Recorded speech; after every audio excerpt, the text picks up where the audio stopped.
The TV NRI देख रहे हो तुसी ते मैं हाँ तुहाडे नाल गुरनीत। दोस्तों एक बारी फिर तो प्रोग्राम क्राइम डायरीज़ दे नाल तुहाडीआं बरूहां ते दे रहे हाँ दस्तक।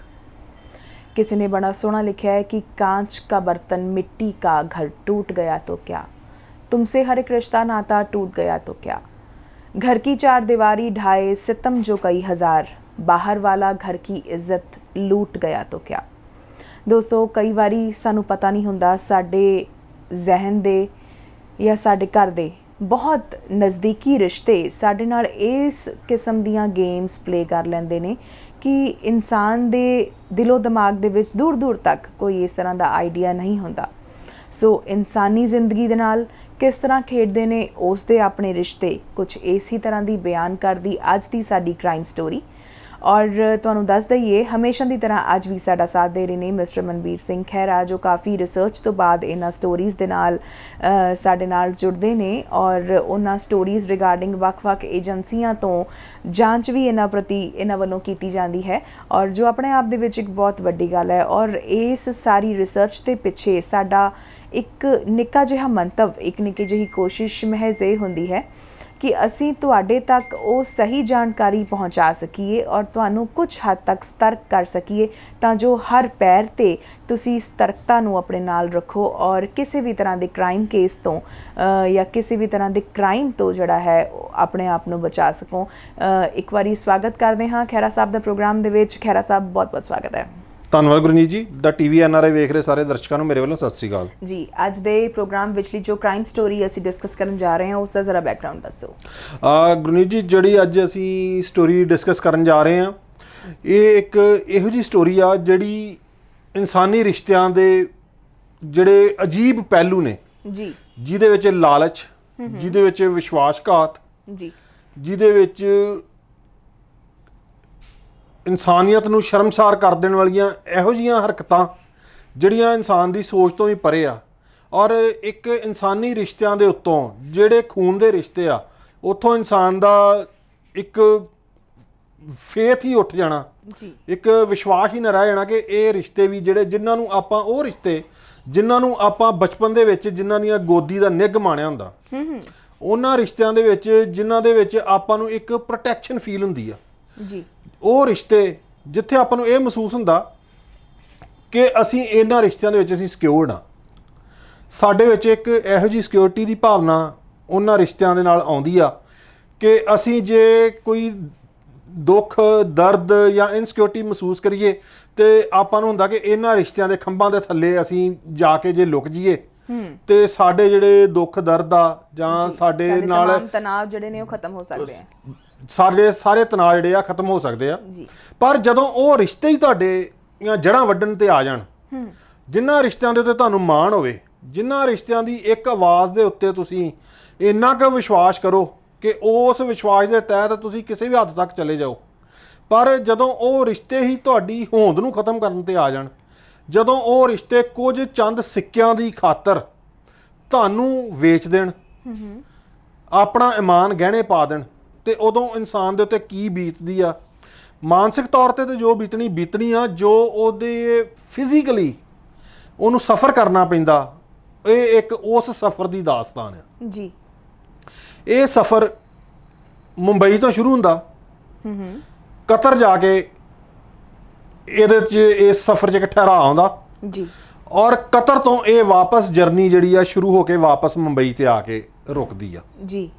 ਇਹ ਦਾਸਤਾਨ ਹੈ ਇੱਕ ਜੋੜੇ ਦੀ, ਉਹ ਜੋੜਾ ਜਿਹੜਾ ਕਿ ਇੱਕ ਇਕੱਠੇ ਸਟੂਡੈਂਟ ਲਾਈਫ ਤੋਂ ਨਾਲ ਨਾਲ ਰਹੇ ਜੀ। ਸਟੂਡੈਂਟ ਲਾਈਫ ਦੇ ਵਿੱਚੋਂ ਉਹਨਾਂ 'ਚ ਪ੍ਰੇਮ ਪ੍ਰਵਾਨ ਚੜਿਆ ਔਰ ਉਸ ਪ੍ਰੇਮ ਨੂੰ ਇਹ ਆਪਣੀ ਅਗਲੀ ਮੰਜ਼ਿਲ ਜਿਸ ਨੂੰ ਆਪਾਂ ਵਿਆਹ ਦਾ ਨਾਂ ਦਿੰਦੇ ਆ ਉੱਥੋਂ ਤੱਕ ਲੈ ਕੇ ਜਾਂਦੇ ਆ ਜੀ।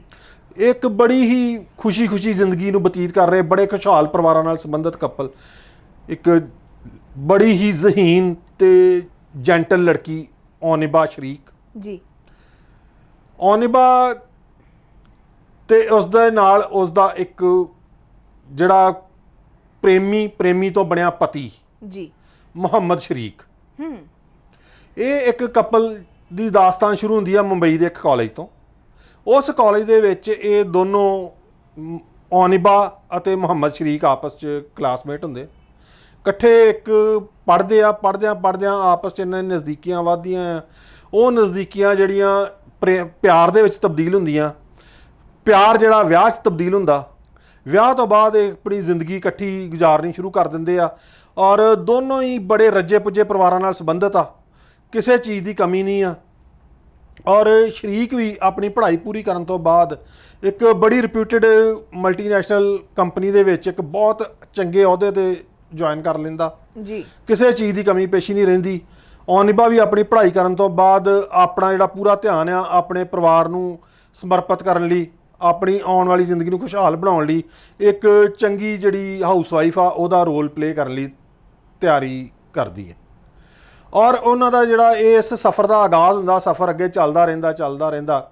ਇਸ ਸਫ਼ਰ ਦੇ ਦੌਰਾਨ ਇਹ ਆਫਟਰ ਮੈਰਿਜ ਬੈਂਕਾਕ ਤੇ ਹਾਂਗਕਾਂਗ ਜਾਂਦੇ ਆ ਆਪਣੇ ਹਨੀਮੂਨ ਦੇ ਉੱਤੇ। ਸਿੰਗਾਪੁਰ ਬੈਂਕਾਕ ਹਨੀਮੂਨ ਤੇ ਜਾ ਕੇ ਇਹ ਅੱਛਾ ਵਕਤ ਗੁਜ਼ਾਰ ਕੇ ਵਾਪਸ ਆਉਂਦੇ ਆ ਜੀ। ਇਹਨਾਂ ਦੀਆਂ ਖੁਸ਼ੀਆਂ ਦੇ ਵਿੱਚ ਇੱਕ ਹੋਰ ਖੁਸ਼ੀ ਐਡ ਹੋ ਜਾਂਦੀ ਜਦੋਂ ਜਿਹੜੀ ਮੁਹੰਮਦ ਸ਼ਰੀਕ ਦੀ ਭੂਆ ਤਬਸਮ ਆ ਇਹਨਾਂ ਦੇ ਨਾਲ ਦੇ ਫਲੈਟ 'ਚ ਆ ਕੇ ਰਹਿਣਾ ਸ਼ੁਰੂ ਹੋ ਜਾਂਦੀ ਹੈ। ਉੱਥੇ ਆ ਕੇ ਬੜਾ ਜਿਹੜੀ ਤਬਸਮ ਆ ਇਹਦਾ ਉਹਨੂੰ ਆਪਣੇ ਬੱਚਿਆਂ ਵਾਂਗੂ ਪਿਆਰ ਕਰਦੀ ਆ, ਕਿਉਂਕਿ ਬਚਪਨ ਤੋਂ ਉਹਨੇ ਹੱਥੀਂ ਖਿਡਾਇਆ ਇਹਨੂੰ, ਮੁਹੰਮਦ ਸ਼ਰੀਕ ਨੂੰ ਹੱਥੀਂ ਖਿਡਾ ਕੇ ਹੱਥੀਂ ਪਾਲਿਆ, ਹੱਥੀਂ ਸਾਰਾ ਕੁਝ ਉਹਦਾ ਕੀਤਾ। ਜਦੋਂ ਉਹ ਭੂਆ ਇੰਨੀ ਪਿਆਰ ਕਰਨ ਵਾਲੀ ਭੂਆ ਜਦੋਂ ਨਾਲ ਦੇ ਘਰ 'ਚ ਆ ਕੇ ਰਹਿਣਾ ਸ਼ੁਰੂ ਕਰ ਦਿੰਦੀ ਆ ਤੇ ਜਿਹੜੀ ਉਹਨਾਂ ਨੂੰ ਇੱਕ ਕਮੀ ਮਹਿਸੂਸ ਹੁੰਦੀ ਹੈ ਕਿ ਅਸੀਂ ਪਰਿਵਾਰ ਤੋਂ ਦੂਰ ਆ ਜਾਂ ਸਾਨੂੰ ਜਿਹੜਾ ਪਰਿਵਾਰ ਦਾ ਜਾਂ ਮਾਪਿਆਂ ਦਾ ਜਿਹੜਾ ਨਿੱਘ ਆ ਉਹ ਸਾਨੂੰ ਮਿਲ ਨਹੀਂ ਸੀ ਰਿਹਾ, ਤੇ ਉਹ ਜਿਹੜੇ ਮਾਪਿਆਂ ਦੇ ਨਿੱਘ ਦੀ ਕਮੀ ਆ ਜਿਹੜੀ ਉਹ ਭੂਆ ਤਬਸਮ ਜਿਹੜਾ ਪੂਰਾ ਕਰ ਦਿੰਦੀ ਆ। ਤਬਸਮ ਦਾ ਇੱਕ ਐਟੀਟਿਊਡ ਇੰਨਾ ਕੇਅਰਿੰਗ ਹੁੰਦਾ ਕਿ ਉਹ ਹਰ ਵੇਲੇ ਔਨਿਬਾ ਦਾ ਵੀ ਖਿਆਲ ਰੱਖਦੀ ਆ। ਇੱਕ ਕਿਉਂਕਿ ਉਹ ਔਨਿਬਾ ਦਾ ਨਵਾਂ ਵਿਆਹ ਹੋਇਆ ਆ ਔਰ ਇੱਕ ਉਹ ਨਵੀਂ ਜ਼ਿੰਦਗੀ 'ਚ ਉਹਨੇ ਕਦਮ ਰੱਖਿਆ ਆ, ਜਿਹੜੇ ਇੱਕ ਨਵੀਂ ਜ਼ਿੰਦਗੀ ਦੇ ਆਗਾਜ਼ ਦੇ ਦੌਰਾਨ ਇੱਕ ਤੌਰ ਤਰੀਕੇ ਹੁੰਦੇ ਆ ਸਿੱਖਣ ਵਾਲੇ, ਉਹ ਤਬਸਮ ਉਹਨਾਂ ਤੌਰ ਤਰੀਕਿਆਂ ਨੂੰ ਵੀ ਔਨਿਬਾ ਨੂੰ ਸਿਖਾਉਂਦੀ ਆ। ਔਨਿਬਾ ਨੂੰ ਸਮਾਜ 'ਚ ਇੱਕ ਬਤੌਰ ਜਿਹੜੀ ਨਿਊਲੀ ਵੈਡਡ ਗਰਲ ਉਹ ਕਿਸ ਤਰ੍ਹਾਂ ਵਿਚਰਨਾ ਆ, ਕਿਸ ਤਰ੍ਹਾਂ ਅਗਲੀ ਜ਼ਿੰਦਗੀ ਨੂੰ ਖੁਸ਼ਹਾਲ ਬਣਾਉਣਾ ਆ, ਅਗਲੀ ਜ਼ਿੰਦਗੀ ਲਈ ਕੀ ਪਲੈਨਿੰਗਸ ਕਰਨੀਆਂ ਆ, ਉਹ ਪੈਰ ਤੇ ਤਬਸਮ ਔਨਿਬਾ ਦੀ ਹੈਲਪ ਕਰਦੀ ਆ। ਔਨਿਬਾ ਨੂੰ ਜਿਹੜੇ ਦਸਤੂਰ ਆ ਉਹ ਸਿਖਾਉਂਦੀ ਆ ਔਰ ਔਨਿਬਾ ਵੀ ਤਬਸਮ ਦੀ ਜਿਹੜੀ ਪ੍ਰੈਜ਼ੈਂਸ ਦੇ ਨਾਲ ਆਪਣੇ ਆਪ ਨੂੰ ਸਿਕਿਉਰਡ ਫੀਲ ਕਰਦੀ ਆ, ਆਪਣੇ ਆਪ ਨੂੰ ਖੁਸ਼ ਮਹਿਸੂਸ ਕਰਦੀ ਆ। ਔਰ ਮੁਹੰਮਦ ਸ਼ਰੀਕ ਵੀ ਇੱਕ ਤਰ੍ਹਾਂ ਨਾਲ ਬੜਾ ਹੀ ਕੇਅਰ ਫਰੀ ਹੋ ਜਾਂਦਾ ਕਿ ਜੇ ਮੈਂ ਘਰ ਹੈਗਾ ਆ ਜਾਂ ਨਹੀਂ ਹੈਗਾ, ਪਰ ਮੈਂ ਇਸ ਲਈ ਕੇਅਰ ਫਰੀ ਆ ਕਿ ਮੈਨੂੰ ਕੋਈ ਫਿਕਰ ਨਹੀਂ ਆ ਕਿ ਤਬਸਮ ਭੂਆ ਜਿਹੜੀ ਆ ਉਹ ਮੇਰੇ ਨਾਲ ਰਹਿ ਰਹੀ ਆ, ਨਾਲ ਦੇ ਘਰ 'ਚ ਹੀ ਆ। ਜਦੋਂ ਵੀ ਅਸੀਂ ਆਵਾਜ਼ ਮਾਰਾਂਗੇ ਉਹ ਤਬਸਮ ਭੂਆ ਤੇ ਹਾਜ਼ਰ ਹੋ ਜੂਗੀ ਜੀ। ਇਸ ਤਰ੍ਹਾਂ ਚੱਲਦੇ ਆ ਜਾਂਦਾ। ਔਨਿਬਾ ਪ੍ਰੈਗਨੈਂਟ ਹੋ ਜਾਂਦੀ ਆ ਔਰ ਇੱਕ ਉਹ ਆਉਣ ਵਾਲੇ ਨਵੇਂ ਮਹਿਮਾਨ ਦੀ ਵੀ ਆਮਦ ਲਈ ਵੀ ਤਿਆਰੀ ਸ਼ੁਰੂ ਕਰ ਦਿੰਦੇ ਆ। ਉਸ ਵੇਲੇ ਤਬਸਮ ਉਹਨਾਂ ਨੂੰ ਆਫਰ ਕਰਦੀ ਆ ਕਿ ਮੇਰੀ ਜਿਹੜੀ ਇੱਕ ਦਿਲ ਦੀ ਖਾਹਿਸ਼ ਸੀਗੀ ਕਿ ਮੈਂ ਤੁਹਾਨੂੰ ਇੱਕ ਹਨੀਮੂਨ ਪੈਕੇਜ ਤੁਹਾਨੂੰ ਗਿਫਟ ਕਰਾਂ ਜੀ, ਕਿ ਇੱਕ ਮੇਰੇ ਵੱਲੋਂ ਤੁਸੀਂ ਆਪਣੀ ਜ਼ਿੰਦਗੀ ਦੇ ਜਿਹੜੇ ਕੁਝ ਬਿਹਤਰੀਨ ਦਿਨ ਆ ਉਹ ਮੇਰੇ ਐਕਸਪੈਂਡੀਚਰ ਦੇ ਉੱਤੇ ਗੁਜ਼ਾਰ ਕੇ ਆਓ ਔਰ ਜਿਹੜਾ ਉਹੋ ਜਿਹਾ ਤੁਹਾਡਾ ਇਹ ਹਨੀਮੂਨ ਹੋਣਾ ਚਾਹੀਦਾ ਜਿਹੜਾ ਸਿਰਫ ਤੇ ਸਿਰਫ ਕਿਸੇ ਨੇ ਕਪਲ ਨੇ ਸੁਪਨਿਆਂ 'ਚ ਹੀ ਸੋਚਿਆ ਹੋਵੇ। ਮੈਂ ਇੱਕ ਇਹੋ ਜਿਹਾ ਤੁਹਾਨੂੰ ਦਿਨ ਗਿਫਟ ਕਰਨਾ ਚਾਹੁੰਦੀ ਹਾਂ, ਕੁਝ ਦਿਨ ਤੁਹਾਡੀ ਜ਼ਿੰਦਗੀ ਦੇ। ਔਰ ਪਰ ਕਿਉਂਕਿ ਔਨਿਬਾ ਪ੍ਰੈਗਨੈਂਟ ਹੋ ਚੁੱਕੀ ਹੁੰਦੀ ਆ ਔਰ ਉਹਨਾਂ ਨੇ ਆਪਣੀ ਆਉਣ ਵਾਲੀ ਜ਼ਿੰਦਗੀ ਨੂੰ ਵੀ ਪਲਾਨ ਕਰਨਾ ਹੁੰਦਾ ਆ ਔਰ ਮੁਹੰਮਦ ਸ਼ਰੀਕ ਆ ਉਹ ਵੀ ਆਪਣੀ ਜਿਹੜੀ ਪ੍ਰੋਫੈਸ਼ਨਲ ਲਾਈਫ ਦੇ ਵਿੱਚ ਕਾਫੀ ਬਿਜ਼ੀ ਹੁੰਦਾ ਆ। ਉਹ ਇਹ ਤਬਸਮ ਦਾ ਜਿਹੜਾ ਇਹ ਆਫਰ ਆ ਉਹ ਅਸੈਪਟ ਨਹੀਂ ਕਰਦੇ ਔਰ ਉਹਨੂੰ ਕਹਿੰਦੇ ਆ ਕਿ ਭੂਆ ਜੀ ਸਾਨੂੰ ਅਜੇ ਨਹੀਂ ਜ਼ਰੂਰਤ, ਅਸੀਂ ਹੁਣੇ ਜਾ ਕੇ ਆਏ ਹਾਂ, ਅਸੀਂ ਕਾਫੀ ਘੁੰਮ ਫਿਰ ਆਏ ਹਾਂ ਔਰ ਕਿਉਂਕਿ ਹੁਣ ਹੋਰ ਸਾਡੀਆਂ ਜ਼ਿੰਮੇਵਾਰੀਆਂ ਵਧਣ ਵਾਲੀਆਂ ਆ, ਉਹਦੇ ਵਾਸਤੇ ਪਲੈਨਿੰਗ ਕਰਨੀ ਪਊਗੀ। ਤੇ ਉਹ ਬਟ ਭੂਆ ਉਹਨਾਂ ਨੂੰ ਕੋਈ ਪੇਸ਼ ਨਹੀਂ ਜਾਣ ਦਿੰਦੀ। ਭੂਆ ਕਹਿੰਦੀ ਨਹੀਂ, ਜਦੋਂ ਤੁਹਾਨੂੰ ਇੱਕ ਬੱਚਾ ਤੁਹਾਡੀ ਜ਼ਿੰਦਗੀ 'ਚ ਆ ਗਿਆ ਤੁਹਾਡੀਆਂ ਰਿਸਪੌਂਸਿਬਿਲਿਟੀਜ਼ ਹੋਰ ਵੱਧ ਜਾਣੀਆਂ, ਉਸ ਤੋਂ ਬਾਅਦ ਤੁਹਾਨੂੰ ਟਾਈਮ ਨਹੀਂ ਮਿਲਣਾ। ਤੇ ਇਹ ਮੇਰੇ ਦਿਲ ਦੀ ਜਿਹੜੀ ਆ ਬਿਲਕੁਲ ਬਹੁਤ ਅੰਦਰੋਂ ਇੱਛਾ ਆ ਕਿ ਤੁਸੀਂ ਜਿਹੜੇ ਆ ਮੇਰੇ ਵੱਲੋਂ ਇੱਕ ਟੂਰਿਸਟ ਪੈਕੇਜ ਜਿਹੜਾ ਲੈ ਕੇ ਆਪਣੇ ਸੈਕਿੰਡ ਹਨੀਮੂਨ 'ਤੇ ਜ਼ਰੂਰ ਜਾਓ।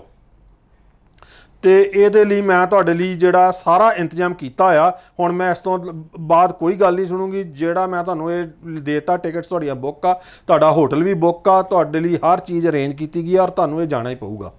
ਚਲੋ ਫਿਰ ਔਨਿਬਾ ਤੇ ਸ਼ਰੀਕ ਵੀ ਇੱਥੇ ਇੱਕ ਸੈਕਿੰਡ ਥਾਟ ਦਿੰਦੇ ਆ ਕਿ ਹਾਂ ਜਦੋਂ ਇੱਕ ਬੱਚੇ ਦੀ ਆਮਦ ਹੋ ਗਈ ਅਸੀਂ ਆਪਣੀ ਲਾਈਫ ਦੇ ਆਉਣ ਵਾਲੇ 5-7 ਸਾਲ ਜਿਹੜੇ ਆ ਉਹ ਬੱਚੇ ਦੇ ਵਿੱਚ ਹੀ ਬਿਜ਼ੀ ਹੋ ਜਾਵਾਂਗੇ ਤੇ ਸਾਨੂੰ ਸ਼ਾਇਦ ਹੋਰ ਕਿਤੇ ਜਾਣ ਆਉਣ ਦਾ ਮੌਕਾ ਨਾ ਮਿਲੇ। ਤੇ ਚਲੋ ਜੇ ਭੂਆ ਇੰਨੇ ਪਿਆਰ ਨਾਲ ਕਹਿ ਰਹੀ ਆ ਤੇ ਆਪਾਂ ਇਸ ਭੂਆ ਦੀ ਆਫਰ ਨੂੰ ਐਕਸੈਪਟ ਕਰਦੇ ਹੋਏ ਆਪਾਂ ਅਗਲੇ ਸਫ਼ਰ ਲਈ ਇਹਦੇ ਤੇ ਰਵਾਨਾ ਹੋ ਜਾਂਦੇ ਆ ਕਿ ਆਪਾਂ ਇੱਕ ਤੇ ਥੋੜ੍ਹੇ ਜਿਹੇ ਆਪਣੀ ਜਿਹੜੀ ਬਿਜ਼ੀ ਲਾਈਫ ਆ ਉਹਦੇ 'ਚੋਂ ਥੋੜ੍ਹੀ ਰਿਲੈਕਸੇਸ਼ਨ ਮਿਲ ਜੂਗੀ, ਇੱਕ ਆਪਾਂ ਨਵਾਂ ਇੱਕ ਕੰਟਰੀ ਵੇਖ ਆਵਾਂਗੇ ਔਰ ਇਸ ਦੇ ਨਾਲ ਅਸੀਂ ਆਪਸ ਦੇ ਵਿੱਚ ਵੀ ਜ਼ਿਆਦਾ ਜਿਹੜਾ ਆ ਅੱਛਾ ਸਮਾਂ ਗੁਜ਼ਾਰ ਪਾਵਾਂਗੇ। ਤਬਸਮ ਭੂਆ ਜਿਹੜੀ ਆ ਇਹਨਾਂ ਨੂੰ ਇੱਕ ਦੋਹਾ ਕਤਰ ਦਾ ਪੈਕੇਜ ਗਿਫਟ ਕਰਦੀ ਆ ਔਰ ਜਿਹੜੀ ਇਹਦੀ ਫਲਾਈਟ ਹੋਣੀ ਹੁੰਦੀ ਆ ਉਹ ਬੈਂਗਲੌਰ ਤੋਂ ਹੁੰਦੀ ਆ। ਤਬਸਮ ਵੱਲੋਂ ਇਹਨਾਂ ਨੂੰ ਦੱਸਿਆ ਜਾਂਦਾ ਕਿ ਤੁਸੀਂ ਮੁੰਬਈ ਤੋਂ ਪਹਿਲਾਂ ਬੈਂਗਲੌਰ ਜਾਓਗੇ, ਉੱਥੇ ਮੇਰੇ ਕੁਝ ਫਰੈਂਡਸ ਨੇ, ਉਹਨਾਂ ਨੇ ਕੁਝ ਸਮਾਨ ਭੇਜਣਾ ਆ ਕਤਰ ਔਰ ਉਹ ਸਮਾਨ ਦਾ ਤੁਹਾਨੂੰ ਬਾਰ-ਬਾਰ ਹੀ ਏਅਰਪੋਰਟ ਦੇ ਬਾਹਰ ਪੈਕਟ ਫੜਾ ਦੇਣਗੇ ਔਰ ਉਹ ਪੈਕਟ ਤੁਸੀਂ ਨਾਲ ਲੈ ਕੇ ਜਾਣਾ। ਅੱਗੋਂ ਜਿਹੜੇ ਤੁਹਾਨੂੰ ਰਿਸੀਵ ਕਰਨ ਆਉਣਗੇ ਉਹਨਾਂ ਨੂੰ ਹੀ ਉਹ ਪੈਕਟ ਫੜਾ ਦੇਣਾ ਆ ਤੇ ਬਸ ਇੰਨਾ ਤੁਸੀਂ ਮੇਰਾ ਕੰਮ ਪਲੀਜ਼ ਕਰ ਦਿਓ। ਤੇ ਉਹ ਜਦੋਂ ਥੋੜ੍ਹਾ ਰਿਲੈਕਟੈਂਟ ਹੁੰਦਾ ਆ ਸ਼ਰੀਕ ਕਿ ਉਸ ਪੈਕਟ ਦੇ ਵਿੱਚ ਹੈ ਕੀ ਆ, ਮੈਨੂੰ ਤਾਂ ਇਸ ਚੀਜ਼ ਦਾ ਵੀ ਨਹੀਂ ਪਤਾ ਔਰ ਉਹ ਭੂਆ ਕਹਿੰਦੀ ਨਹੀਂ ਇਹਦੇ 'ਚ ਕੋਈ ਖਾਸ ਚੀਜ਼ ਨਹੀਂ ਆ, ਸਿਰਫ ਪਾਨ ਮਸਾਲਾ ਆ ਕਿਉਂਕਿ ਉੱਥੋਂ ਪਾਨ ਮਸਾਲਾ ਜਿਹੜਾ ਮਿਡਲ ਈਸਟ ਕੰਟਰੀ ਦੇ ਵਿੱਚ ਇੱਕ ਤਾਂ ਚੰਗੀ ਕੁਆਲਿਟੀ ਦਾ ਨਹੀਂ ਮਿਲਦਾ ਔਰ ਇੱਕ ਕੁਝ ਮਹਿੰਗਾ ਮਿਲਦਾ ਆ। ਤੇ ਉਹ ਜਿਹੜੇ ਸਾਡੇ ਫਰੈਂਡਸ ਨੇ ਉਹ ਪਾਨ ਮਸਾਲੇ ਦੇ ਬਹੁਤ ਸ਼ੌਕੀਨ ਨੇ, ਇਸ ਕਰਕੇ ਜਦੋਂ ਵੀ ਸਾਡੇ ਕੋਈ ਇੱਧਰੋਂ ਆਉਂਦਾ ਜਾਂਦਾ ਆ ਤੇ ਅਸੀਂ ਉਹਦੇ ਹੱਥ ਉਹਨਾਂ ਨੂੰ ਭੇਜ ਦਿੰਦੇ ਹਾਂ। ਜਿਹੜਾ ਮੁਹੰਮਦ ਸ਼ਰੀਕ ਆ ਉਹਨੂੰ ਦੁਬਾਰਾ ਰੀਕਨਫਰਮ ਕਰਦਾ ਤਬਸਮ ਭੂਆ ਕੋਲੋਂ ਕਿ ਇਹ ਵਾਕਈ ਪਾਨ ਮਸਾਲਾ ਹੀ ਆ ਕਿ ਤੁਹਾਨੂੰ ਕਨਫਰਮ ਆ। ਉਹ ਕਹਿੰਦੀ ਬੇਟਾ ਜਦੋਂ ਮੈਂ ਤੈਨੂੰ ਕਹਿ ਰਹੀ ਹਾਂ ਕਿ ਇਹ ਪਾਨ ਮਸਾਲਾ ਹੀ ਆ ਔਰ ਇਹ ਪਾਨ ਮਸਾਲਾ ਅਸੀਂ ਉਹਨਾਂ ਨੂੰ ਗਾਏ ਬਗਾਏ ਆਲਰੇਡੀ ਭੇਜਦੇ ਰਹਿੰਦੇ ਹਾਂ ਤੇ ਤੈਨੂੰ ਕੋਈ ਇਹਦੇ 'ਤੇ ਕੁਝ ਦੁਬਾਰਾ ਸੋਚਣ ਦੀ ਲੋੜ ਨਹੀਂ, ਸਿਰਫ ਤੈਨੂੰ ਉੱਥੋਂ ਫੜਾ ਦਿੱਤਾ ਜਾਊਗਾ ਤੇ ਤੂੰ ਆਪਣੇ ਬੈਗ 'ਚ ਰੱਖ ਕੇ ਇਹਨੂੰ ਲੈ ਜਾਣਾ ਤੇ ਉਹਨਾਂ ਨੂੰ ਹੈਂਡਓਵਰ ਕਰ ਦੇਣਾ। ਬਸ ਤੇਰਾ ਇੰਨਾ ਹੀ ਕੰਮ ਆ ਤੇ ਤੁਸੀਂ ਆਪਣਾ ਜਿਹੜਾ ਆ ਹਨੀਮੂਨ ਇੰਜੋਏ ਕਰੋ, ਤੈਨੂੰ ਹੋਰ ਕਿਸੇ ਚੀਜ਼ ਦੀ ਪਰੇਸ਼ਾਨ ਹੋਣ ਦੀ ਜ਼ਰੂਰਤ ਨਹੀਂ ਆ। ਚਲੋ ਜਦੋਂ ਫਿਰ ਸੋਚਦੇ ਆ ਕਿ ਜੇ ਭੂਆ ਇੰਨਾ ਇਨਸਿਸਟ ਕਰ ਰਹੀ ਹੈ ਸਾਡਾ ਕੀ ਜਾਂਦਾ ਆ, ਜੇ ਅਸੀਂ ਇੱਕ ਪੈਕਟ ਚੁੱਕ ਕੇ ਨਾਲ ਲੈ ਜਾਵਾਂਗੇ ਤੇ ਉਹ ਜੇ ਭੂਆ ਇੰਨੇ ਨਾਲ ਭੂਆ ਦੇ ਜਿਹੜੇ ਫਰੈਂਡਸ ਆ ਖੁਸ਼ ਹੋ ਜਾਣਗੇ ਤੇ ਸਾਡਾ ਇਹਦੇ 'ਚ ਕੁਝ ਨਹੀਂ ਲੱਗਦਾ, ਇਸ ਕਰਕੇ ਅਸੀਂ ਲੈ ਜਾਵਾਂਗੇ। ਔਰ ਮੁੰਬਈ ਤੋਂ ਫਲਾਈਟ ਉਹਨਾਂ ਦੀ ਬੈਂਗਲੌਰ ਦੀ ਲੈ ਕੇ ਬੈਂਗਲੌਰ ਲੈਂਡ ਕਰਦੇ ਆ। ਬੈਂਗਲੌਰ ਏਅਰਪੋਰਟ ਦੇ ਉੱਤੇ ਹੀ ਦੋ ਜਣੇ ਉਹਨਾਂ ਕੋਲ ਆਉਂਦੇ ਆ, ਉਹਨਾਂ ਨੂੰ ਇੱਕ ਜਿਹੜਾ ਸੀਲਡ ਪੈਕਟ ਆ ਉਹ ਪਕੜਾ ਦਿੰਦੇ ਆ ਔਰ ਕਿਉਂਕਿ ਉਹਨਾਂ ਦੀ ਫਲਾਈਟ ਦੇ ਵਿੱਚ ਬਹੁਤ ਥੋੜ੍ਹਾ ਸਮਾਂ ਹੁੰਦਾ ਆ ਨੈਕਸਟ ਫਲਾਈਟ ਟੇਕ ਆਫ ਕਰਨ ਦੇ ਵਿੱਚ ਔਰ ਉਹਨਾਂ ਨੂੰ ਇਹ ਵੀ ਨਹੀਂ ਸਮਾਂ ਮਿਲਦਾ ਕਿ ਉਸ ਪੈਕਟ ਨੂੰ ਖੋਲ੍ਹ ਕੇ ਵੇਖ ਲੈਣ। ਉਹ ਉਸੇ ਤਰ੍ਹਾਂ ਹੀ ਆਪਣੇ ਸਮਾਨ ਦੇ ਵਿੱਚ ਉਹਨੂੰ ਪੈਕ ਕਰ ਦਿੰਦੇ ਆ ਪੈਕਟ ਨੂੰ ਤੇ ਜਿਹੜੀ ਨੈਕਸਟ ਫਲਾਈਟ ਆ ਉਹ ਲੈ ਕੇ ਤੇ ਕਤਰ ਲਈ ਰਵਾਨਾ ਹੋ ਜਾਂਦੇ ਆ।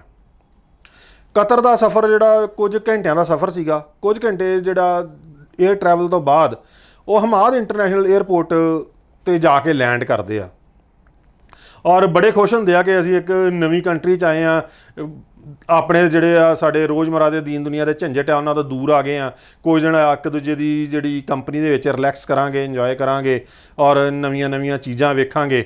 ਇਸ ਤਰ੍ਹਾਂ ਦੀਆਂ ਆਪਸ ਦੇ ਵਿੱਚ ਉਹ ਗੱਲਾਂ ਕਰਦੇ ਪਲੈਨਿੰਗ ਕਰਦੇ ਆਪਣੇ ਆਉਣ ਵਾਲੇ ਦਿਨਾਂ ਦੀ ਤੇ ਇਮੀਗ੍ਰੇਸ਼ਨ ਕਾਊਂਟਰ ਦੇ ਉੱਤੇ ਪਹੁੰਚ ਜਾਂਦੇ ਆ।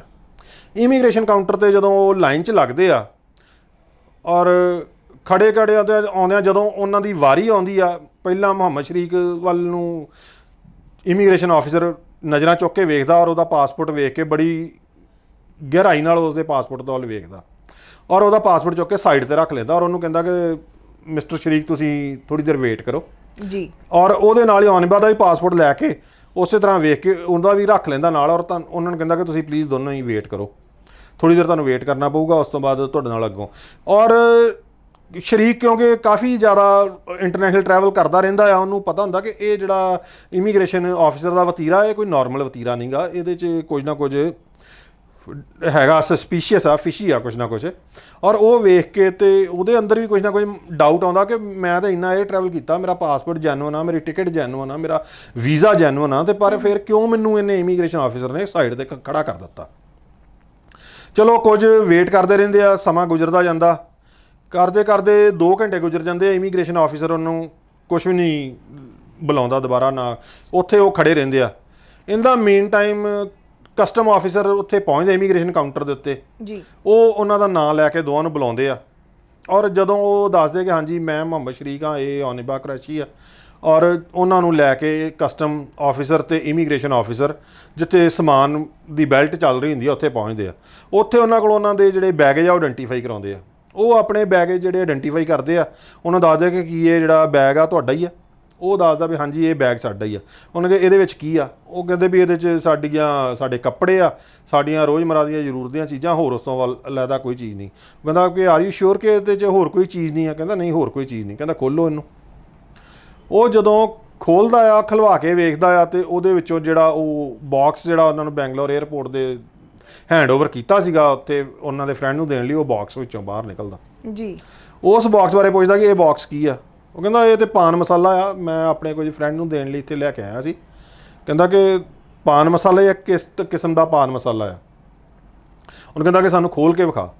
ਉਹਨੂੰ ਜਦੋਂ ਖੋਲ੍ਹ ਕੇ ਵਿਖਾਉਂਦੇ ਆ, ਅਤੇ ਉਹਦੇ ਵਿੱਚੋਂ 4 ਕਿਲੋ 100 ਗ੍ਰਾਮ ਹਸ਼ੀਸ਼ ਬਰਾਮਦ ਹੁੰਦੀ ਹੈ ਜੀ। ਔਰ ਉਹ ਵੇਖ ਕੇ ਇਹਨਾਂ ਦੀਆਂ ਅੱਖਾਂ ਟੱਡੀਆਂ ਰਹਿ ਜਾਂਦੀਆਂ, ਦੰਗ ਰਹਿ ਜਾਂਦੇ ਵੀ ਹਸ਼ੀਸ਼ ਕਿੱਥੋਂ ਆ ਗਈ, ਅਸੀਂ ਤਾਂ ਪਾਨ ਮਸਾਲਾ ਲੈ ਕੇ ਆਏ ਸੀਗੇ। ਉੱਥੇ ਹੀ ਜਦੋਂ ਹਸ਼ੀਸ਼ ਬਰਾਮਦ ਹੋਣ ਤੋਂ ਬਾਅਦ ਔਨਿਬਾ ਨੂੰ ਔਰ ਸ਼ਰੀਕ ਨੂੰ, ਦੋਵਾਂ ਨੂੰ ਅਰੈਸਟ ਕਰ ਲਿਆ ਜਾਂਦਾ ਆ।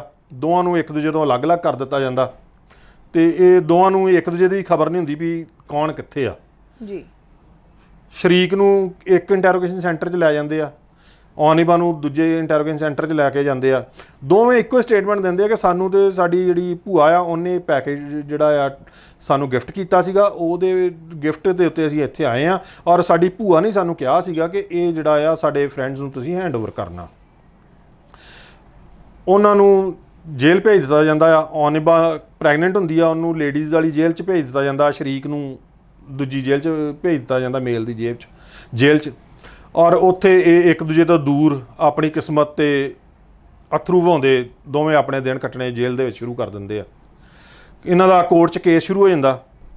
ਕੇਸ ਦੇ ਦੌਰਾਨ ਇਹ ਕਿਉਂਕਿ ਇਹਨਾਂ ਤੋਂ ਹਸ਼ੀਸ਼ ਬਰਾਮਦ ਹੋਈ ਸੀ, ਔਰ ਹਸ਼ੀਸ਼ ਜਿਹੜੀ ਆ ਡਰੱਗਸ ਦੀ ਕੈਟਾਗਰੀ 'ਚ ਆ ਜਾਂਦੀ, ਜਿਹੜੀਆਂ ਪ੍ਰੋਹਿਬਿਟਡ ਨੇ ਜਿਹੜੀਆਂ ਮਿਡਲ ਈਸਟ ਕੰਟਰੀਜ਼ ਦੇ ਵਿੱਚ। ਔਰ ਇਹਨਾਂ ਦੋਵਾਂ ਨੂੰ 10-10 ਸਾਲ ਦੀ ਕੈਦ ਸੁਣਾ ਦਿੱਤੀ ਜਾਂਦੀ ਹੈ ਜੀ। ਸ਼ਰੀਕ ਬਹੁਤ ਦਹਾਈ ਪਾਉਂਦਾ ਕਿ ਇਹ ਮੈਂ ਸਾਰੀ ਰਿਸਪੌਂਸਿਬਿਲਿਟੀ ਆਪਣੇ 'ਤੇ ਲੈਂਦਾ ਆ, ਇਹ ਜਿਹੜੀ ਮੇਰੀ ਵਾਈਫ ਆ ਇਹਦੀ ਕੋਈ ਇਹਦੇ ਵਿੱਚ ਕਸੂਰ ਨਹੀਂ ਆ, ਇਹਨੂੰ ਜਾਣ ਦਿੱਤਾ ਜਾਵੇ। ਉਹ ਕਹਿੰਦੇ ਕਿ ਤੁਸੀਂ ਇੱਕੋ ਟਿਕਟ ਦੇ ਉੱਤੇ ਤੁਸੀਂ ਟਰੈਵਲ ਕਰ ਰਹੇ ਹੋ, ਬੈਗੇਜ ਦੇ ਉੱਤੇ ਵੀ ਤੁਹਾਡੇ ਦੋਵਾਂ ਦੇ ਟੈਗ ਸੀਗੇ, ਔਰ ਸਾਡਾ ਜਿਹੜਾ ਕਾਨੂੰਨ ਹੈ ਇਹ ਇਜਾਜ਼ਤ ਨਹੀਂ ਦਿੰਦਾ ਕਿ ਅਸੀਂ ਤੁਹਾਨੂੰ ਇੱਕ ਨੂੰ ਛੱਡ ਦਈਏ ਅਤੇ ਦੂਜੇ ਨੂੰ ਫੜ ਲਈਏ। ਇਹ ਜਿਹੜੀ 10 ਸਾਲ ਦੀ ਸਜ਼ਾ ਤੁਹਾਨੂੰ ਦੋਵਾਂ ਨੂੰ ਭੁਗਤਣੀ ਪਊਗੀ। ਇੱਧਰੋਂ ਜਿਹੜੀ ਇਹਨਾਂ ਦੀ ਫੈਮਿਲੀ ਆ ਉਹਨੂੰ ਵੀ ਕੋਈ ਅਤਾ ਪਤਾ ਨਹੀਂ ਹੁੰਦਾ। ਉਹ ਐਕਸਪੈਕਟ ਕਰ ਰਹੇ ਹੁੰਦੇ ਕਿ ਜਦੋਂ ਔਨਿਬਾ ਔਰ ਜਿਹੜੇ ਸ਼ਰੀਕ ਆ ਜਦੋਂ ਉੱਥੇ ਲੈਂਡ ਕਰਨਗੇ ਕਤਰ, ਇਹ ਸਾਨੂੰ ਫੋਨ ਕਰਨਗੇ। ਇਹਨਾਂ ਦੀ ਕੋਈ ਫੋਨ ਕਾਲ ਨਹੀਂ ਆਉਂਦੀ ਜੀ, ਔਰ ਇਹਨਾਂ ਦੇ ਕੋਈ ਅਤਾ ਪਤਾ ਹੀ ਨਹੀਂ ਫੈਮਿਲੀ ਨੂੰ ਪਿੱਛੇ ਹੁੰਦਾ। ਫੈਮਿਲੀ ਬਹੁਤ ਫਿਕਰਮੰਦ ਹੁੰਦੀ ਆ, ਇਹਨਾਂ ਨੂੰ ਤਲਾਸ਼ ਕਰਨ ਦੀ ਕੋਸ਼ਿਸ਼ ਕਰਦੀ ਆ, ਔਰ ਉਹ ਫਲਾਈਟ ਤੋਂ ਹੀ ਜਿਹੜੇ ਕੰਪਨੀ ਆ 에ਅਰਲਾਈਨਸ ਕੰਪਨੀ ਉਹਨਾਂ ਤੋਂ ਹੀ ਪੁੱਛਦੇ, ਉਹਨਾਂ ਤੋਂ ਵੀ ਇਹਨਾਂ ਨੂੰ ਕੋਈ ਪਤਾ ਨਹੀਂ ਚੱਲਦਾ। ਕੁਝ ਦਿਨਾਂ ਬਾਅਦ ਇਹਨਾਂ ਨੂੰ ਫੋਨ ਆਉਂਦਾ ਇੱਕ, ਉਹਦੇ 'ਚ ਇੱਕ ਲੇਡੀ ਬੋਲਦੀ ਆ, ਔਰ ਔਨਿਬਾ ਦੀ ਮਦਰ ਫੋਨ ਅਟੈਂਡ ਕਰਦੀ ਆ, ਅਤੇ ਉਹਨਾਂ ਨੂੰ ਕਹਿੰਦੇ ਕਿ ਮੈਂ ਇੱਕ ਤਰ੍ਹਾਂ ਕਤਰ ਦੀ ਜੇਲ੍ਹ 'ਚੋਂ ਬੋਲ ਰਹੀ ਹਾਂ, ਤੁਹਾਡੀ ਔਨਿਬਾ ਕੀ ਲੱਗਦੀ? ਉਹਨੇ ਦੱਸਿਆ ਕਿ ਮੇਰੀ ਬੇਟੀ ਆ। ਉਹਨੇ ਦੱਸਿਆ ਕਿ ਉਹ ਇਸ ਤਰ੍ਹਾਂ ਜੇਲ੍ਹ ਦੇ ਵਿੱਚ ਕੈਦ ਆ, ਉਹਦੇ ਤੋਂ ਜਿਹੜੀਆਂ ਡਰੱਗਸ ਬਰਾਮਦ ਹੋਈਆਂ ਉਸ ਕਰਕੇ ਇਹਨੂੰ ਜੇਲ੍ਹ 'ਚ ਬੰਦ ਕੀਤਾ ਗਿਆ।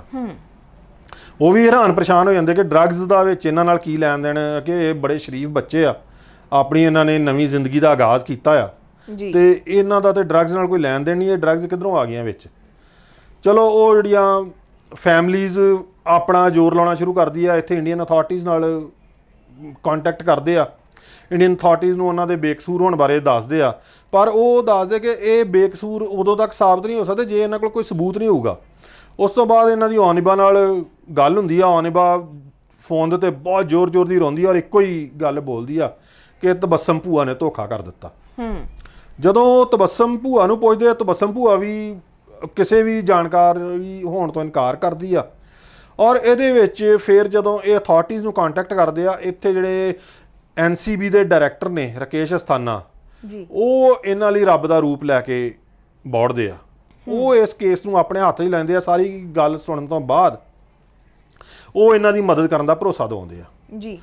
ਉੱਥੇ mister Malhotra deputy director operations NCB ਦੇ, ਉਹਨਾਂ ਨੂੰ ਜਿਹੜੇ ਡਾਇਰੈਕਟਰ ਅਸਥਾਨਾ ਉਹ ਬੁਲਾ ਕੇ ਇਸ ਕੇਸ ਦੀ ਜ਼ਿੰਮੇਵਾਰੀ ਸੌਂਪਦੇ ਆ, ਔਰ ਉਹਨਾਂ ਨੂੰ ਦੱਸਦੇ ਆ ਕਿ ਜੇ ਆਪਾਂ ਇਹਨਾਂ ਬੱਚਿਆਂ ਦੀ ਬੇਗਨਾਈ ਦੇ ਬਾਰੇ ਮੈਂ ਸ਼ੋਰ ਹਾਂ ਕਿ ਬੱਚੇ ਬੇਗਨਾਹ ਨੇ, ਅਤੇ ਆਪਾਂ ਇਹਨਾਂ ਦੀ ਬੇਗਨਾਈ ਆ ਅਦਾਲਤ ਦੇ ਵਿੱਚ ਸਾਬਤ ਕਰਨੀ ਆ। ਉਹ ਹੌਲੀ ਹੌਲੀ NCB ਸਬੂਤ ਇਕੱਠਾ ਕਰਨਾ ਸ਼ੁਰੂ ਕਰਦੀ ਆ। ਕੁਝ ਸਬੂਤ ਉਹਨਾਂ ਨੂੰ ਜਿਹੜੀ ਆ ਤਬਸਮ ਦੀ ਇਨਵੋਲਵਮੈਂਟ ਦੇ ਸਾਹਮਣੇ ਆਉਂਦੇ ਕਿ ਤਬੱਸਮ ਦੀ ਇਨਵੋਲਵਮੈਂਟ ਜਿਹੜੀ ਆ ਡਰੱਗ ਮਾਫੀਆ ਦੇ ਨਾਲ ਹੈਗੀ ਆ। ਉਹ ਤਬੱਸਮ ਦੇ ਉੱਤੇ ਟਰੈਪ ਲਾਉਂਦੇ ਆ, ਤਬੱਸਮ ਦੇ ਉੱਤੇ ਨਿਗਾਹ ਰੱਖਣੀ ਸ਼ੁਰੂ ਕਰਦੇ ਆ, ਤਬੱਸਮ ਦੇ ਨਾਲ ਜਿਹੜੇ ਮੇਲ ਜੋਲ ਵਾਲੇ ਲੋਕ ਆ ਉਹਨਾਂ 'ਤੇ ਨਿਗਾਹ ਰੱਖਣੀ ਸ਼ੁਰੂ ਕਰਦੇ ਆ। ਔਰ ਇੱਕ ਦਿਨ ਇਹੋ ਜਿਹਾ ਆ ਜਾਂਦਾ ਆ ਜਦੋਂ ਤਬੱਸਮ ਇੱਕ ਡਰੱਗਸ ਦੀ ਡੀਲ ਕਰਦੀ ਆ ਔਰ NCB ਦੀ ਟੀਮ ਉਹਨਾਂ ਨੂੰ ਜਿਨ੍ਹਾਂ ਦੇ ਨਾਲ ਡੀਲ ਹੋਈ ਆ ਉਹਨਾਂ ਨੂੰ ਫੋਲੋ ਕਰਦੀ ਚੰਡੀਗੜ੍ਹ ਪਹੁੰਚਦੀ। ਉੱਥੇ ਚੰਡੀਗੜ੍ਹ ਤੋਂ ਤਬੱਸਮ ਦੇ ਗਰੋਹ ਦੇ ਕੁਝ ਬੰਦੇ ਜਿਨ੍ਹਾਂ ਨੇ ਡਰੱਗਸ ਦੀ ਡਿਲੀਵਰੀ ਲੈ ਕੇ ਵਾਪਸ ਮੁੰਬਈ ਜਾਣਾ ਸੀਗਾ, ਉਹਨਾਂ ਨੂੰ ਹਿਮਾਚਲ ਪ੍ਰਦੇਸ਼ 'ਚੋਂ ਕੁਝ ਡਰੱਗ ਡੀਲਰ ਜਿਹੜੇ ਆ ਚੰਡੀਗੜ੍ਹ ਡਿਲੀਵਰੀ ਦੇਣ ਆਉਂਦੇ ਆ ਔਰ NCB ਦੀ ਟੀਮ ਉਹਨਾਂ ਦੇ ਉੱਤੇ ਰੇਡ ਕਰਕੇ ਉਹਨਾਂ ਨੂੰ ਰੈੱਡ ਹੈਂਡਡ ਅਰੈਸਟ ਕਰਦੀ ਆ। ਇੱਕ ਉਹਨਾਂ ਦੇ ਕੋਲੋਂ ਡਰੱਗਸ ਦੀ ਖੇਪ ਬਰਾਮਦ ਹੁੰਦੀ ਆ। ਜਦੋਂ ਉਹਨਾਂ ਕੋਲੋਂ ਪੁੱਛਗਿੱਛ ਇੰਟੈਰੋਗੇਟ ਕੀਤਾ ਜਾਂਦਾ ਆ ਤੇ ਪੁਲਿਸ ਜਿਹੜੀ ਆ ਉਹ ਤਬੱਸਮ ਤੱਕ ਪਹੁੰਚ ਜਾਂਦੀ ਆ। ਤਬੱਸਮ ਨੂੰ ਵੀ ਅਰੈਸਟ ਕਰ ਲਿਆ ਜਾਂਦਾ ਆ ਔਰ ਇੱਕ ਬਹੁਤ ਵੱਡਾ ਡਰੱਗ ਮਾਫੀਆ ਦਾ ਗੱਠਜੋੜ ਜਿਹੜਾ ਆ ਉਹ ਸਾਹਮਣੇ ਆਉਂਦਾ ਔਰ ਇਸ ਤਰ੍ਹਾਂ ਦੇ ਪਤਾ ਹੀ ਨਹੀਂ ਔਨਿਬਾ ਤੇ ਸ਼ਰੀਕ ਵਰਗੇ ਕਿੰਨੇ ਕੁ ਬੇਗਨਾਹ ਲੋਕ ਇਹ ਆਲਰੇਡੀ ਫਸਾ ਚੁੱਕੇ ਸੀਗੇ। ਉਸ ਤੋਂ ਬਾਅਦ ਜਦੋਂ NCB ਨੂੰ ਸ਼ੋਰ ਹੋ ਜਾਂਦਾ ਕਿ ਔਨਿਬਾ ਔਰ ਸ਼ਰੀਕ ਬੇਗਨਾਹ ਨੇ, ਇਹਨਾਂ ਨੂੰ ਤਬੱਸਮ ਵੱਲੋਂ ਫਸਾਇਆ ਗਿਆ, ਇਹ ਮਿਨਿਸਟਰੀ ਆਫ ਐਕਸਟਰਨਲ ਅਫੇਅਰਸ ਦੇ ਥਰੂ ਜਿਹੜੀ ਕਤਰ ਦੇ ਵਿੱਚ ਇੰਡੀਅਨ ਐਮਬੈਸੀ ਨਾਲ ਕੰਟੈਕਟ ਕਰਦੇ ਆ। ਇੰਡੀਅਨ ਐਮਬੈਸੀ ਦੇ ਅਧਿਕਾਰੀ ਇੱਕ ਆਪਣੀ ਨਿੱਜੀ ਜ਼ਿੰਮੇਵਾਰੀ ਸਮਝਦੇ ਹੋਏ ਔਨਿਬਾ ਔਰ ਸ਼ਰੀਕ ਨੂੰ ਕਤਰ ਦੀ ਜੇਲ੍ਹ ਦੇ ਵਿੱਚ ਜਾ ਕੇ ਮਿਲਦੇ ਆ।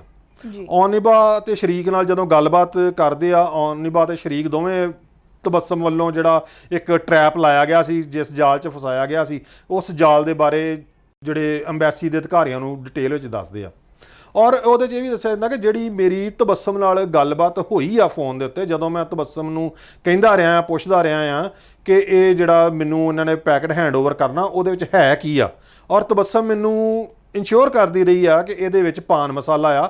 ਉਹ ਜਿਹੜੀ ਰਿਕਾਰਡਿੰਗ ਆ ਉਹ ਮੇਰੇ ਫੋਨ ਦੇ ਵਿੱਚ ਆ ਮੌਜੂਦ ਆ। ਹੁਣ ਜਿਹੜਾ ਉਹ ਫੋਨ ਸੀਗਾ, ਉਹ ਫੋਨ ਕਤਰ ਦੇ ਜੇਲ੍ਹ ਅਧਿਕਾਰੀਆਂ ਦੀ ਕਸਟਡੀ ਸੀਗਾ ਜੀ ਔਰ ਉਹ ਉਦੋਂ ਤੱਕ ਉਹਨਾਂ ਨੂੰ ਮਿਲ ਨਹੀਂ ਸੀ ਸਕਦਾ ਜਦੋਂ ਤੱਕ ਉਹ 10 ਸਾਲ ਦੀ ਸਜ਼ਾ ਕੱਟ ਕੇ ਤੇ ਰਿਹਾ ਨਹੀਂ ਹੋ ਜਾਂਦੇ। ਉਸ ਤੋਂ ਬਾਅਦ ਉਹਨਾਂ ਨੂੰ ਜਿਹੜੀ ਉਹਨਾਂ ਦੀ ਪ੍ਰਾਪਰਟੀ ਸੀਗੀ ਜਿਹਦੇ 'ਚ ਫੋਨ ਵੀ ਆਉਂਦਾ ਸੀ ਉਹ ਮਿਲਣੀ ਸੀਗੀ। ਪਰ ਮਿਨਿਸਟਰੀ ਆਫ ਐਕਸਟਰਨਲ ਅਫੇਅਰਸ ਦੇ ਥਰੂ ਇੰਡੀਅਨ ਐਮਬੈਸੀ ਦੇ ਅਧਿਕਾਰੀ ਆਪਣਾ ਕੋਸ਼ਿਸ਼ਾਂ ਜਾਰੀ ਰੱਖਦੇ ਆ ਔਰ ਉਹ ਜਿਹੜਾ ਫੋਨ ਆ ਉਹਨੂੰ ਲੈਣ ਦੇ ਵਿੱਚ ਕਾਮਯਾਬ ਹੋ ਜਾਂਦੇ ਆ। ਉਸ ਫੋਨ ਨੂੰ ਜਦੋਂ ਖੋਲ ਕੇ ਉਹ ਰਿਕਾਰਡਿੰਗ ਸੁਣੀ ਜਾਂਦੀ ਆ ਤੇ ਤਬੱਸਮ ਦੀ ਜਿਹੜੀ ਸਾਰੀ ਗੱਲਬਾਤ ਆ ਉਹਦੇ ਵਿੱਚ ਕਲੀਅਰ ਹੋ ਜਾਂਦੀ ਹੈ। ਤਬੱਸਮ ਉਹਦੇ ਵਿੱਚ ਉਹਨੂੰ ਮੇਕ ਸ਼ੋਰ ਕਰ ਰਹੀ ਹੁੰਦੀ ਆ ਕਿ ਹਾਂ ਇਹ ਪਾਨ ਮਸਾਲਾ ਹੀ ਆ, ਤੈਨੂੰ ਕੋਈ ਨਹੀਂ ਆਊਗਾ ਔਰ ਤਬੱਸਮ ਉਹਦੇ 'ਚ ਇਨਸਿਸਟ ਕਰ ਰਹੀ ਹੁੰਦੀ ਆ, ਦਬਾਅ ਪਾ ਰਹੀ ਹੁੰਦੀ ਆ ਕਿ ਤੁਸੀਂ ਜਿਹੜਾ ਮੇਰਾ ਪੈਕੇਜ ਆ ਟੂਰ ਦਾ ਇਹ ਜ਼ਰੂਰ ਲੈ ਕੇ ਤੇ ਉੱਥੇ ਤੁਸੀਂ ਆਪਣੇ ਸੈਕੰਡ ਹਨੀਮੂਨ ਤੇ ਜਾਓ। ਔਰ ਇੱਕ ਬਹੁਤ ਵੱਡਾ ਸਬੂਤ ਸੀਗਾ ਇਹਨਾਂ ਦੀ ਔਨਿਬਾ ਔਰ ਸ਼ਰੀਕ ਦੀ ਬੇਗੁਨਾਹੀ ਦਾ ਔਰ ਉਸ ਸਬੂਤ ਨੂੰ ਲੈ ਕੇ ਕਤਰ ਦੀ ਹਾਈ ਕੋਰਟ 'ਚ ਅਪੀਲ ਕੀਤੀ ਜਾਂਦੀ ਆ ਔਰ ਇਹਨਾਂ ਸਬੂਤਾਂ ਦੇ ਬੇਸ ਦੇ ਉੱਤੇ ਕਤਰ ਦੀ ਹਾਈ ਕੋਰਟ ਉਸ ਅਪੀਲ ਨੂੰ ਅਸੈਪਟ ਕਰ ਲੈਂਦੀ ਆ। ਅਸੈਪਟ ਕਰਨ ਤੋਂ ਬਾਅਦ ਉਹ ਕੇਸ ਦੀ ਜਦੋਂ ਸੁਣਵਾਈ ਕੀਤੀ ਜਾਂਦੀ ਹੈ, ਜੱਜ ਸਾਹਿਬ ਦੇ ਸਾਹਮਣੇ ਜਿਹੜੇ ਸਾਰੇ ਸਬੂਤ ਰੱਖੇ ਜਾਂਦੇ ਆ ਔਰ ਜੱਜ ਸਾਹਿਬ ਕਨਵਿੰਸ ਹੋ ਜਾਂਦੇ ਕਿ ਔਨਿਬਾ ਔਰ ਸ਼ਰੀਕ ਜਿਹੜੇ ਆ ਬੇਗੁਨਾਹ ਨੇ ਜੀ ਔਰ ਉਹਨਾਂ ਦੀ ਜਿਹੜੀ 10 ਸਾਲ ਦਾ ਜਿਹੜਾ ਸੈਂਟੈਂਸ ਸੀਗਾ, ਸਜ਼ਾ ਸੀਗੀ, ਉਹਨੂੰ ਖਤਮ ਕਰਦੇ ਹੋਏ ਇਹਨਾਂ ਨੂੰ ਬਾਅਦ ਬਰੀ ਕਰ ਦਿੰਦੇ, ਰਿਹਾ ਕਰ ਦਿੰਦੇ ਆ।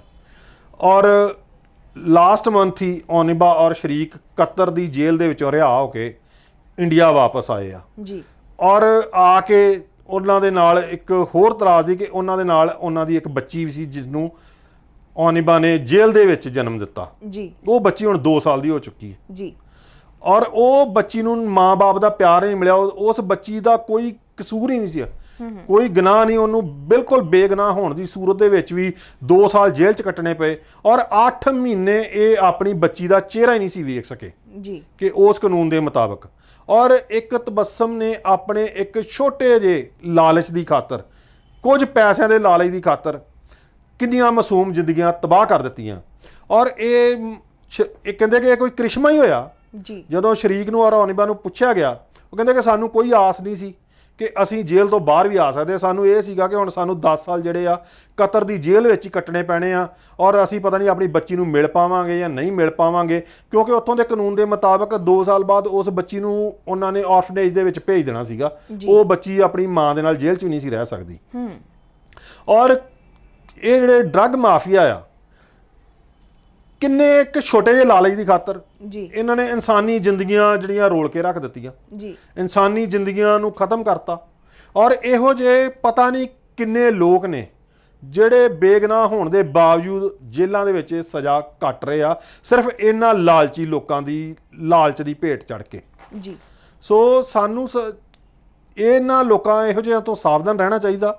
ਔਰ ਮੈਂ ਸੁਣਨ ਵਾਲੇ ਸਾਰੇ ਦਰਸ਼ਕਾਂ ਨੂੰ ਵੀ ਕਹਿਣਾ ਚਾਹੂੰਗਾ ਕਿ ਜੇ ਕਦੀ ਵੀ ਤੁਹਾਨੂੰ ਕੋਈ ਇਸ ਤਰ੍ਹਾਂ ਦਾ ਬੰਦਾ ਮਿਲਦਾ ਜਿਹੜਾ ਤੁਹਾਨੂੰ ਡਿਊਰਿੰਗ ਟਰੈਵਲ ਕੋਈ ਸਮਾਨ ਜਾਂ ਕੋਈ ਪੈਕਟ ਹੈਂਡਓਵਰ ਕਰਦਾ, ਤੇ ਕਾਈਂਡਲੀ ਉਹਨੂੰ ਚੰਗੀ ਤਰ੍ਹਾਂ ਮੇਕ ਸ਼ੋਰ ਕੀਤਾ ਜਾਵੇ ਕਿ ਉਸ ਪੈਕਟ ਦੇ ਵਿੱਚ ਹੈ ਕੀ ਆ, ਅਦਰਵਾਈਜ਼ ਕਿ ਕੋਈ ਦੂਜਾ ਔਨਿਬਾ ਜਾਂ ਸ਼ਰੀਕ ਨਾ ਬਣ ਸਕੇ। ਜੀ ਧੰਨਵਾਦ, ਬਹੁਤ ਬਹੁਤ ਧੰਨਵਾਦ ਖਹਿਰਾ ਸਾਹਿਬ।